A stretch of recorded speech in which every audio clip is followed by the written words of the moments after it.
a very happy,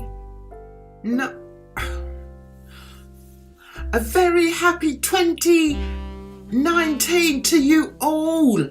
Welcome to Jan's Reviews Eastenders.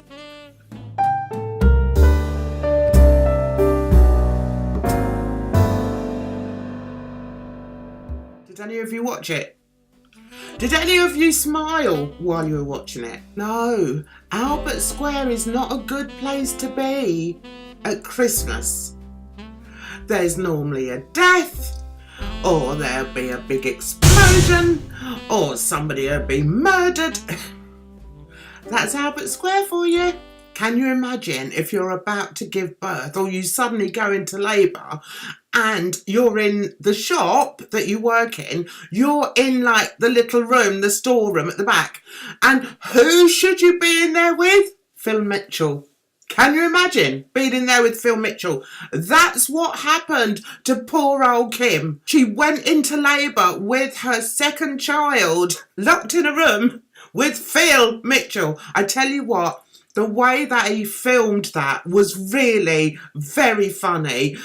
Kim has always been a great comedic actress anyway. Phil, I don't like, but I will say that he acted it very well and in a very comedic fashion. Well done, Phil. So she ends up giving birth with Phil, like, he's been told not to look. So how could he deliver a baby when he's not allowed to look? So that was the premise. That's what it was all about. And well done, EastEnders, for making that scene quite memorable. I really enjoyed it. And it was quite nice to see a different side of Phil Mitchell. He was funny.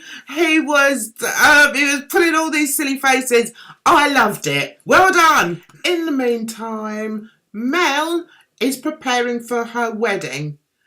Nobody knows why she's marrying him, because we all know that she knows he's a bigamist. So what she wants to do is marry him so that she can then get him arrested and get all his money. That's it. That's it in a nutshell. I tell you, I was lost. There was one of them lasted an hour. My brain was like that by the end of it.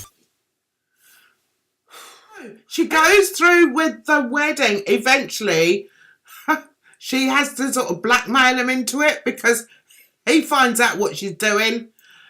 She's not only doing that, but she's also involved with his ex-wives or these wives that he's also married with.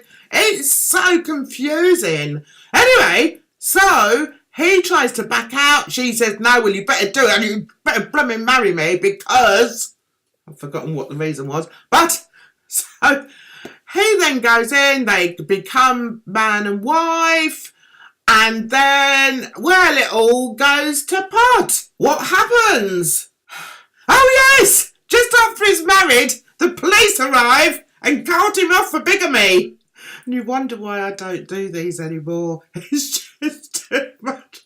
I get myself all worked up. Have you been coming over and checking out my other videos? By the way, I don't only do YouTube. No, I do only do you. Well, no, I do Instagram as well. But I also do live streams. Love doing my live streams. And I also do other videos. Pop along and see them. Now, back to EastEnders. We find the new bride, Mel, in her lovely white frock, and her son, Hunter, in the woods with a now very dead, what's his face? What's his name? Ray. A very dead Ray. Because Hunter shoots him. Because Hunter finds him trying to murder his mum in her white wedding dress in the bracken. So he shoots dead Ray. So now they have to get rid of him. No, don't do anything. Not yet. We need to think, Hunter. So, sorry, but could they put her in something else other than the white dress? Couldn't she just have, I don't know, it all seemed a bit weird. Now help me move him. Where? I dug a hole. Don't say anything. That was lucky.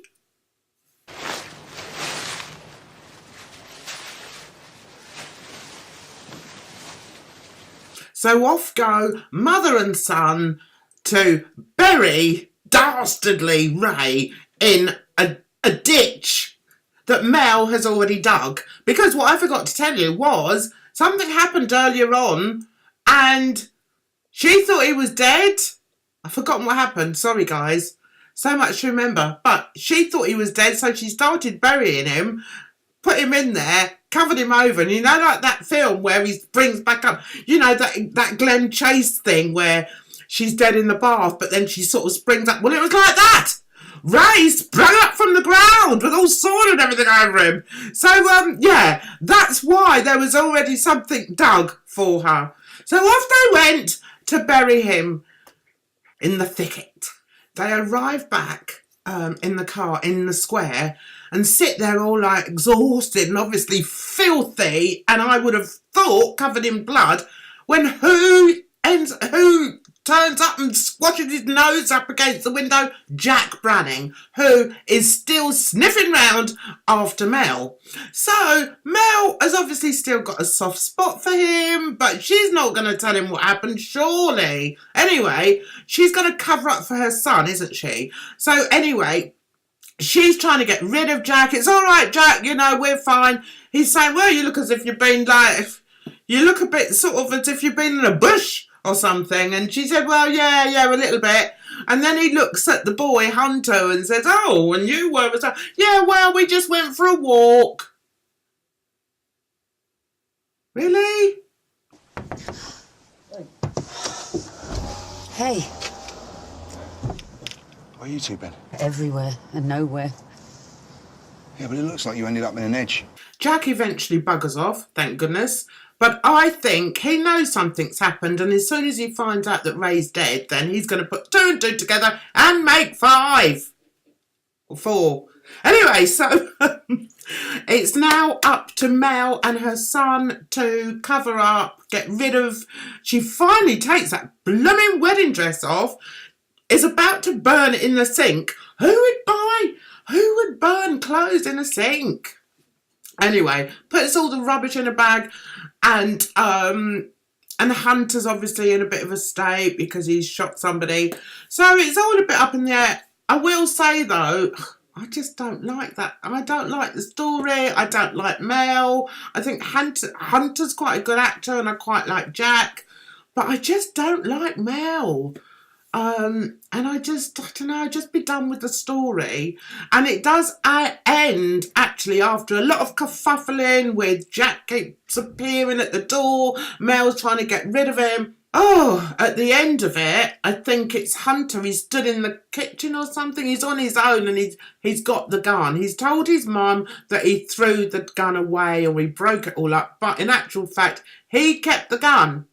So the doof moment is him in another room, and then Mel's in the kitchen and she knocks something off the side, so there's a bang from that, and you don't know whether he's shot himself. That was the doof moment. Mum, I'm lucky to have you. Not many mums would have done this.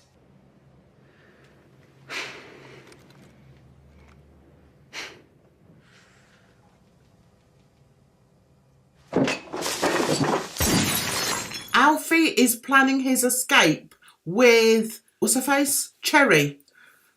But now Hayley has got wise to it. Bless her, they gave her a tablet. She's been asleep all over Christmas.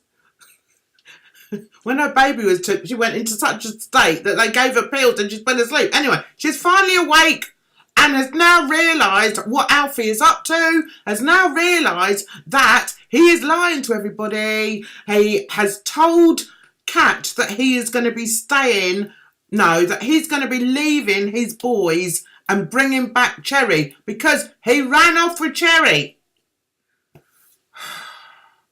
It's really hard, actually, to keep up with all this, isn't it? Hope you're following. What are you doing? What am I doing? I want my daughter now. Okay, well, okay. I was just on my way to go and get No, you just sat there on the phone. Not out of choice, believe me. Alfie, where is she? Hey, will you just calm down, okay? I was going to bring her back for you in the morning, all right? You lie to me one more time, I'm going to tear your head off of your flaming shoulders. Yeah? Look, I know about Spain. Poor Hayley, you can't help but feel sorry for her. And she should have her baby back. That's the end of it. But Alfie is playing a very nasty game. We don't know whether he's lying, whether he is actually going to bring the baby back like he says in the morning, or whether he's going to do a moonlight flit with his sons in the middle of the night. What are you talking about, Spain? Tommy's told me everything. Oh, yeah, no, I get it. He's got it all right. You are not having my daughter. Look, I'll tell you what, why don't you call Kat? Why don't you text Kat? Why don't you bring Why don't you just bring one of them in? Ah! What? What is the mouth? That could have been boiling hot. Well, I wish it had been. Now give me my baby. We don't know. And poor Hayley is in the middle of it, trying to get her baby back.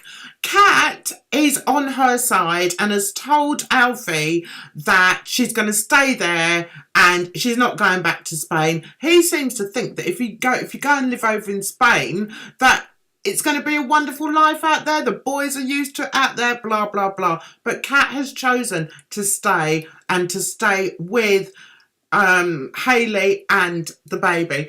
So we're going to have to see what happens. It's really, you know, quite an interesting story, more so than the other story with the killing and the wedding. I didn't like that, guys. So it would be nice to have a bit of cheer. But I think that'll do it for now. I might put up another video about the other two stories that are going on, which are the Bernadette story of discovering that she is gay and telling her mum that she's gay and telling her friend that she's gay, and then her friend saying that she thinks she may love her too. I can't do it justice all in this one video, guys. So I'm going to go now because my mouth is all dried up. My lips are beginning to stick together and I'm just talking garbage. So once again, I'm going to wish you a very happy new year and health, prosperity, peace throughout the year to you all. Please like, share and subscribe. Over there to Jan's Reviews. And I'm sorry I've made a bit of a hash of this, but at least I've had a go. So look out for another video coming very, very soon. Take care of yourselves out there. Bye-bye for now.